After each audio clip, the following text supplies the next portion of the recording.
empirical research, data-driven analysis, evidence-based policymaking. Trust the science. Every day, we hear these shibboleths about what science is, how it should be conducted, and how it relates to politics. Not all of it is nonsense, mind you. We do want our policymaking to be based on reality and not on illusion. So how should we understand science and its relation to politics? What would Hayek say? I'm Scott Nelson with the Austrian Economics Center and Hayek Institute in Vienna, Austria, and this week we're going to take a look at what Hayek has to say about science versus scientism.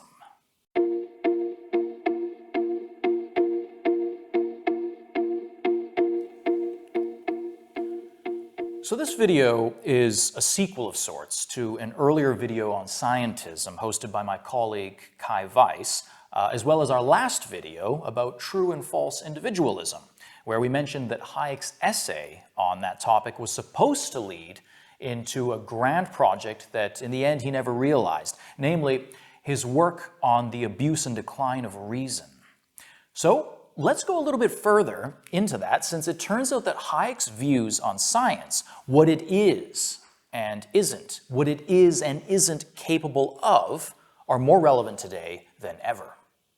For Hayek, part of our problems with the way science is conducted and influences politics begins in the first half of the 19th century.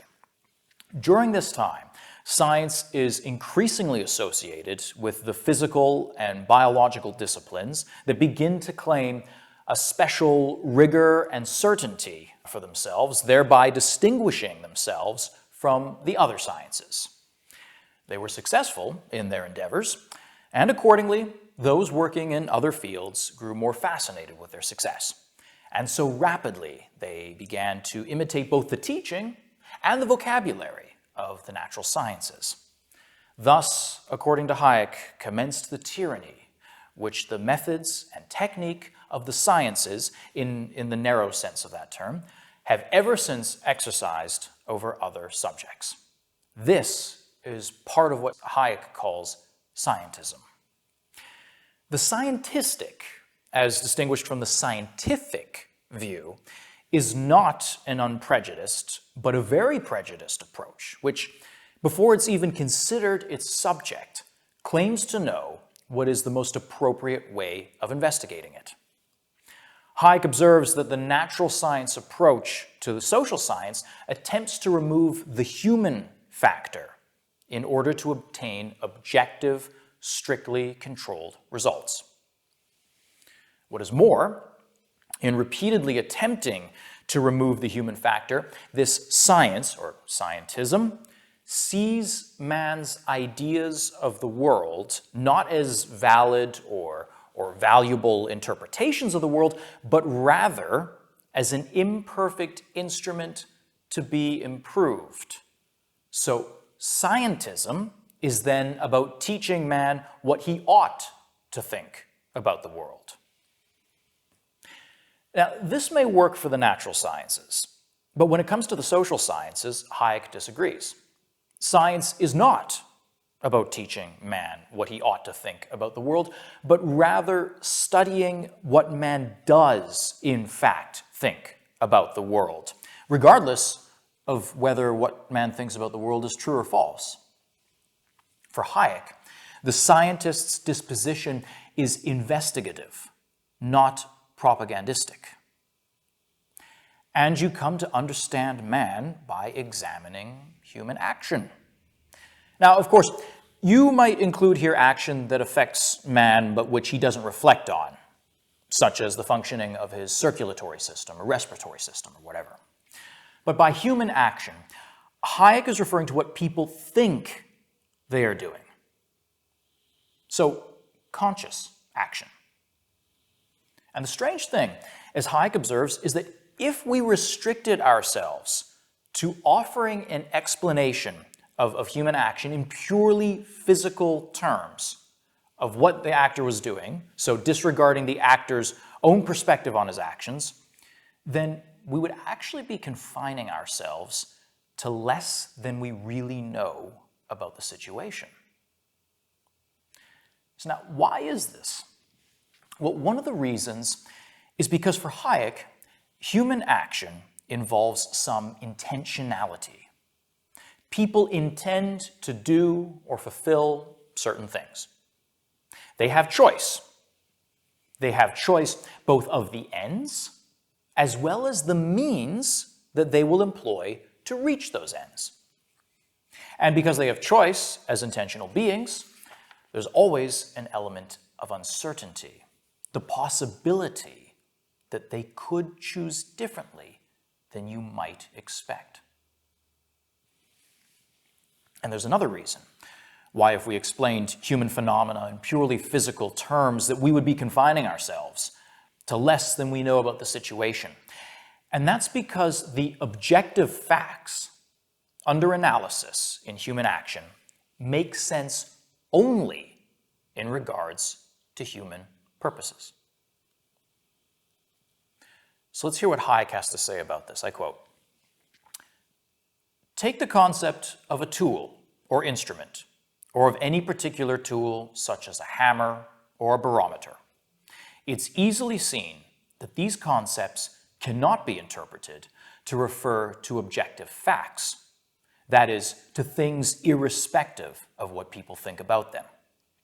Careful logical analysis of these concepts will show that they all express relationships between several, at least three terms, of which one is the acting or thinking person, the second, some desired or imagined effect, and the third, a thing in the ordinary sense.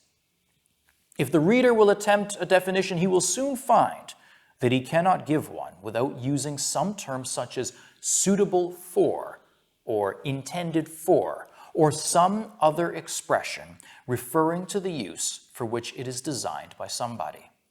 And a definition, which is to comprise all instances of the class, will not contain any reference to its substance or shape or other physical attribute.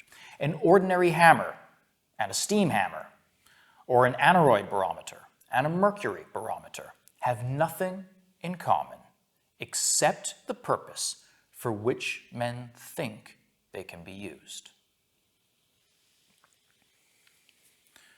So in physical terms, a hammer is really nothing more than a hard steel head attached to a wooden handle. What makes it a hammer, what defines its essence, is how we choose to use it. So there's a certain subjective element at work here. The science of human phenomena, social sciences, should take this into account, Hayek says, whereas scientism does not. Scientism, the application of the exact methods that you use in the natural sciences to the social sciences. Scientism doesn't take this into account. Okay, so there's a sense here in which the natural sciences are objective on the one hand, while the social sciences, on the other hand, are subjective. But I hasten to add that Hayek is not entirely satisfied with these terms either, objective versus subjective. Because while he can concede that the objects under study in natural science are independent of the observer, it doesn't necessarily follow that the objects under study in social science are entirely intertwined with the observer.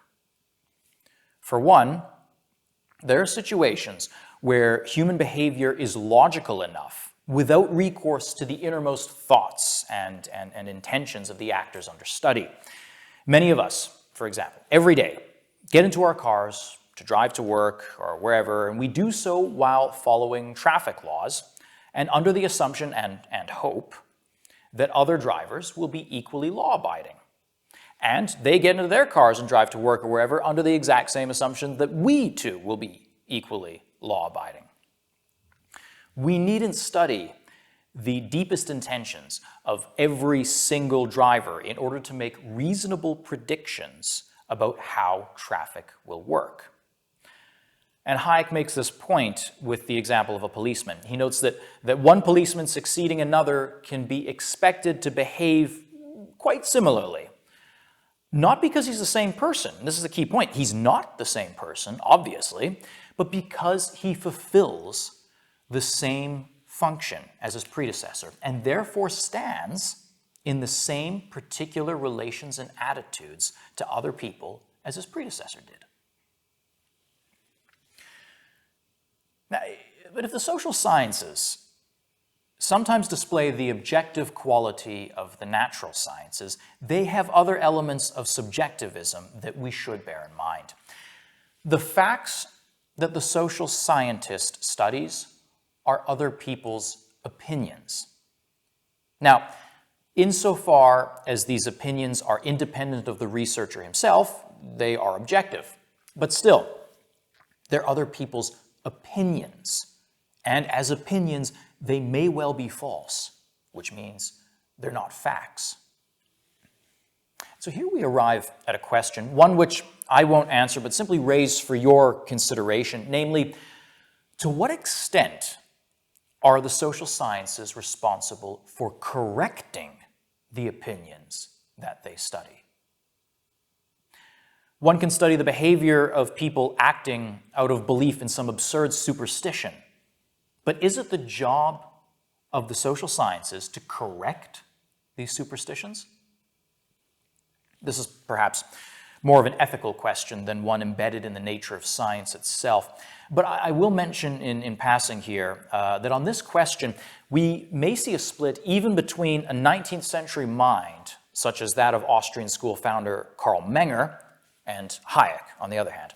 Because for Hayek, social science is not about correcting the false opinions it studies. Menger, by contrast, believed that science was about increasing our knowledge.